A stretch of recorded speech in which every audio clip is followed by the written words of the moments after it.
Bonjour à tous les addicts, on se retrouve aujourd'hui pour une nouvelle vidéo qui va parler de la pose d'une cire. Donc, tout le monde entendait déjà parler des cires de manière générale. Qu'est-ce que c'est et comment on va pouvoir l'appliquer. L'idée, c'est juste de comprendre qu'il y a différents types de cires. Il y a des cires qui vont être rapides, qu'on va pouvoir sprayer, pulvériser sur le véhicule. Il y a des cires qui sont en pot. Donc là, on a différentes cires qui vont être en pot devant nous, qui peuvent être soit naturelles, soit hybrides, soit synthétiques, soit à base de céramique. Et là, l'idée aujourd'hui, c'est juste de savoir comment on va faire pour la poser. La cire en elle-même, elle va permettre d'apporter beaucoup de brillance. Elle va permettre également d'avoir une belle hydrophobie et surtout d'être anti-UV, donc du coup de faire en sorte d'éviter le vieillissement prématuré du vernis et du capital peinture. Relativement simple, on a 3 étapes. En gros, on va préparer la surface, donc bien évidemment on va travailler sur un véhicule qui est déjà lavé, propre, séché, et la première étape va permettre de dégraisser. Le dégraissant, qu'on peut appeler aussi cleaner IPA, facile à utiliser, on va le pulvériser sur la surface, on va l'essuyer, l'étaler avec des microfibres anti-rayures et c'est tout. On a une surface qui est préparée. Le polissage en amont n'est pas obligatoire, il est bien évidemment conseillé dans le sens où ça permettra d'avoir le meilleur rendu possible, mais on n'a pas tous la capacité logistique de faire en sorte d'effectuer un polissage avant la pose d'une simple cire. Donc ça peut correspondre absolument à tout le monde.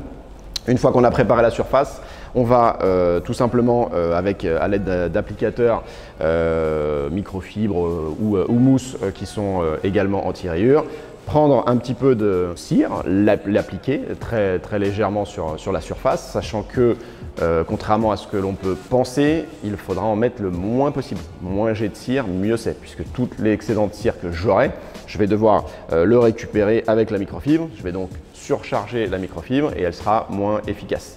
Donc des couches ou une couche en tout cas la plus fine possible, on applique, on étale à l'aide de l'applicateur et après un petit temps qui va varier en fonction du type de cire, on va pouvoir essuyer tout simplement avec à l'aide de ce type de microfibre. Première passe va permettre finalement d'étaler et d'enlever une très grande partie et la deuxième avec une deuxième microfibre également propre et sèche va permettre d'enlever tout l'excédent. Donc c'est aussi simple que ça. On va faire un petit test d'hydrophobie ensemble juste pour voir quel est le rendu et qu'est-ce qui va se passer finalement dès qu'il va commencer à pleuvoir sur le véhicule. Donc ça plaît toujours à tout le monde. Et après, en termes d'entretien, on a la possibilité, si on le souhaite, d'appliquer après chaque lavage et séchage un petit reboostant pour cette fameuse cire. Et le reboostant, on le choisira généralement en fonction du type de cire qu'on a appliqué en amont. En gros, si on a appliqué une cire naturelle, on essaiera de prendre un reboostant qui lui-même est à base de cire naturelle. Si on a appliqué une cire synthétique, on essaiera de prendre un reboostant à base de cire synthétique également.